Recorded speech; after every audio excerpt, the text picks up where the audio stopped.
Good morning, good morning, good morning. That sun is not playing. I wanted to do a quick check-in before I clock in, just to say, don't compare your journey to anyone else's journey, for one. People are gonna say all kinds of things. Some people may not acknowledge where you are in your journey. They may only acknowledge where you have been.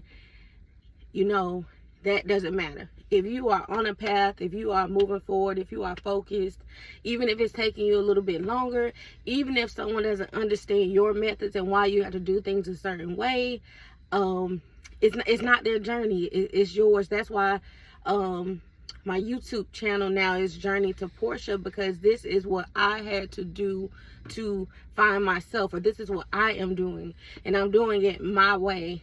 I think that's so important, because right now we are in a culture of like 1,000 entrepreneurs, hustlers, whatever you want to call yourself, business owners.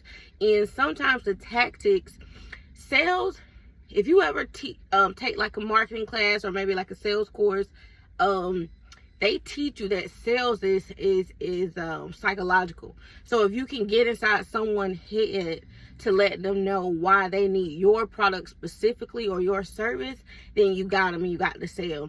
A lot of what I'm seeing right now, and I hate to be that person to say it's coming from black women, but it's almost like they are trying to bully or manipulate you into a sale. They show you a certain lifestyle, and we don't know what they did or are doing to get that lifestyle. And then they say things like, oh, you are just lazy, you are not trying hard enough, invest in yourself. What's paying $50, $100, $1,000 for its investment in yourself?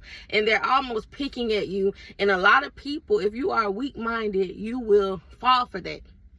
I read a post where someone said millennials just love to be validated, and that is true to a certain extent, but it's like a double-edged sword. So of course, as a person, as a human, we've come far enough. A lot of us are mature enough now to know that a person just wants to be validated. It's not that millennials but our parents and generations before us went so long with doing so much without acknowledgement sometimes, that they kind of tried to instill that into us. So now you have a group of millennials that are like, hey, I'm doing good, like, not look at me, but validate me. And that validation honestly has to come from the inside as well. I think if you keep working hard enough, of course external validation comes, but depending on who you are and what you are doing, that validation may not come from who you want it to come from. I see people doing things often, and sometimes it can be like a little mediocre to me, but they get a lot of validation. And then I see some others who do things that I think we should be very proud of for our culture as black women and black men, and they might not get as much external validation. That's where it comes in. You have to know yourself, know your worth. Are you on track? Are you hitting your goals that you are writing down? Don't let anyone bully you into buying products you don't really need or you are not ready for at the moment. Don't let anyone belittle where you are on your journey specifically. Again, we all have different lives. We all have different battles that we are facing on a daily basis. And I think that's why I decided I do my podcast for myself, as a way to express myself as well. It's almost like a journal, but I do journal physically as well. But I didn't want to be the entrepreneur whose service is solely based on sales. And because I'm not reaching a certain sales number, now I have to almost bully my audience into purchasing my product or my service. I never want that for myself. That's almost more work. So you can brag about not having a 9-to-5, but you are busting your ass trying to get sales and clients and someone to buy your services and support you. So I do think it becomes a time when, as a